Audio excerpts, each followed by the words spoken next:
In the meantime, don't mess with the press. One Republican senator is standing up and fighting back over a new Labor Department rule. The rule basically lets the department pick and choose how reporters cover the monthly jobs numbers, but not if my next guest can help it. Roy Blunt, a Republican senator. Senator, we're showing part of the letter you sent the Labor Secretary. What's crucial here when the jobs data comes out? It comes out at 8:30 sharp, that first Friday morning of the month, usually.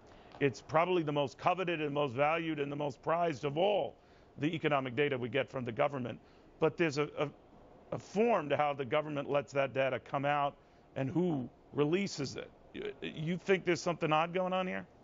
Well, there's 20 years of precedent here, Neil, and what happens now is that you're able as a news gathering organization to use your own software, the way that you've always analyzed this material based on historic trends, and then you send it out when the switch is flipped on a dedicated line.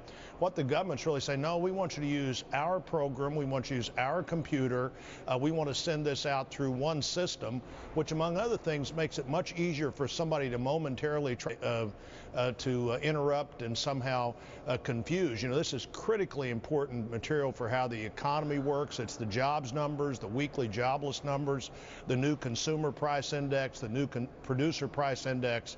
This is information that the American people and people all over the world need to have confidence in. Yeah, but maybe what they're saying, I understand what you're saying exactly, sir, but maybe they're saying, that is, in this case, the Labor Department, look, we don't want someone to take advantage of this or gets into the wrong hands. Someone with even just a few seconds early warning on this could trade off of this, yeah. and it would be bad. They don't have that. Right. They're in a room without electricity available to communicate out.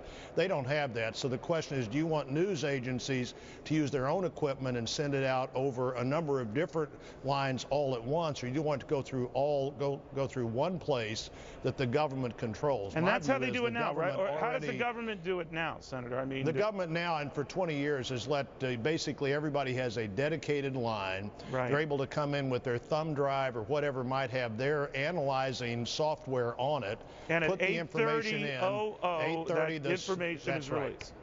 And it goes out maybe a dozen different ways as opposed to through one line, that even the cybersecurity of one line could create a huge problem on the market. Remember a few years ago somebody got some numbers in their computer wrong and it caused this big sell-off that had all kinds of impact on the market?